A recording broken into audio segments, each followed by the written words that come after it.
It was early, early in the spring.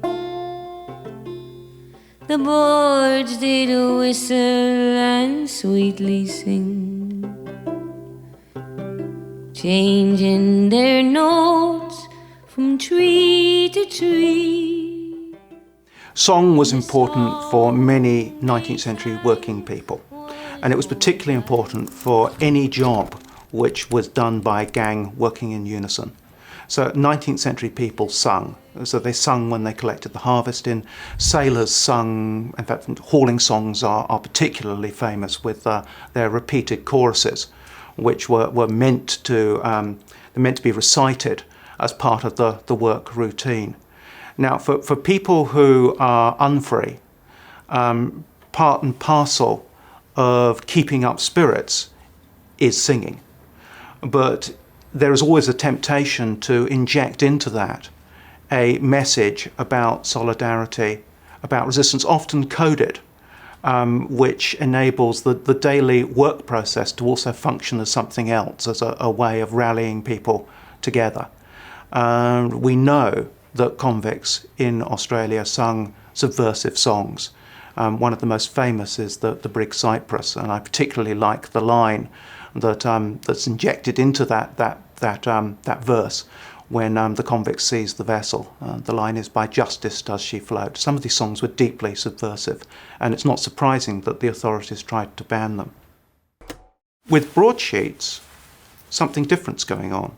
Now, broadsheets are the published version. They were very popular, and lots of them were produced. But most of those had gone through an editing process, and lots of them end with a standard line, "Mind my sad but true fate." I like to think of them as the equivalent of a sermon.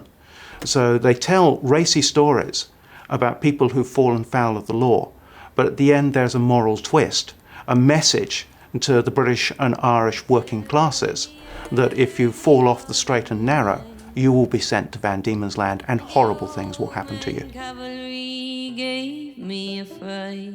Well, song's always been very, very important, I think, in political organisation. Selling broadsheet ballads in the 17th and 18th centuries in England was a way of spreading ideas, particularly critical ideas, because unlike newspapers, they weren't regulated.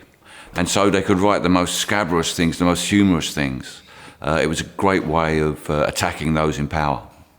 In the days before amplification, having a brass band playing at a meeting was a great way of first attracting people to the meeting, marching through the streets with banners, drawing people in. But once you get to the meeting, while you're waiting for the speakers to come, keeping an atmosphere going. And when they played songs that were popular, people would make up political songs to the pop music of the day, what really was the popular songs of the day. And so in that way, music has always been a way of helping the people to come together for a cause, for focusing their solidarity. Yeah, music all grew out of working people's need to get some entertainment. There was often a room at the back of the pub where you could go for a penny and hear someone singing. It wasn't particularly well organised in the early days, but out of that grew a whole social scene. And undoubtedly, songs that critiqued the politics of the day were there in musical. One of the great things about musical, it gave the working classes a way of feeling that they were getting back at those in power. I think a great part of the musical was the response to certain songs and certain ideas. They were very raucous. They would drink, there'd be fights, they would throw things. It was kind of like a way for people to let off steam. But it did have a moment for people to put across quite important ideas, when people all gathered together, whether it was talking about Chartism or in later years, a lot of recruiting for the First World War was done through music halls. From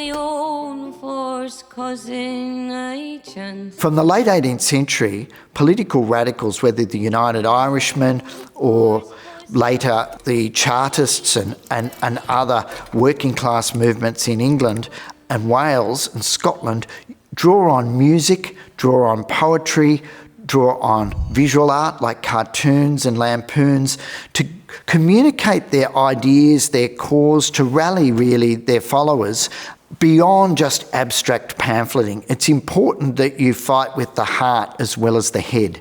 What this radical cultural material does, whether it's songs, whether it's poetry, whether it's plays, whether it's newspaper reports, whether it's satire, is galvanise and build a movement. It inspires people. It inspires people sometimes to fight.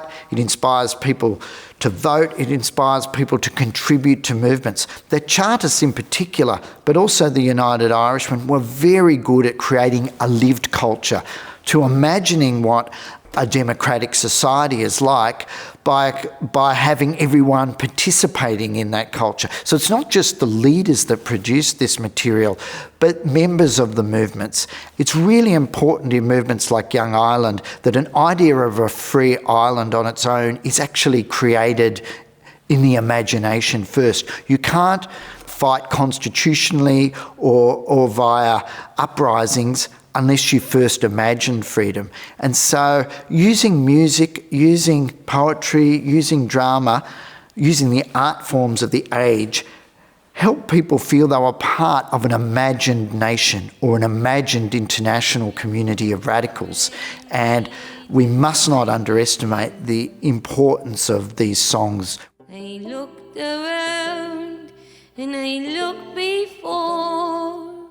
In Ireland, the songs that appear, particularly in the Nation newspaper, they're not radical in the social sense. They're not about the rights of the working class. Or if they are, there's very few of those. And there are a few. But most of them are nationalistic. And most of them dig up the past as a way for inspiring the present. And they're very anti-English. What's very important is, and this is a breakaway from the ideas of the common people at the time, they're not anti-Protestant, they're not sectarian, but they are anti-English. And they are a legacy, again, that passes down the line of both the educational system and, I suppose, individual memory right into the 20th century. This young boy died. We live in a world where people are spending all their time on the internet. They don't gather together in the way that they used to for politics. So when you do have a political gig and a song that people can sing together that's about something specifically political, about a cause, it gives them a sense of social solidarity that you can't get on the internet. Oh, the crappie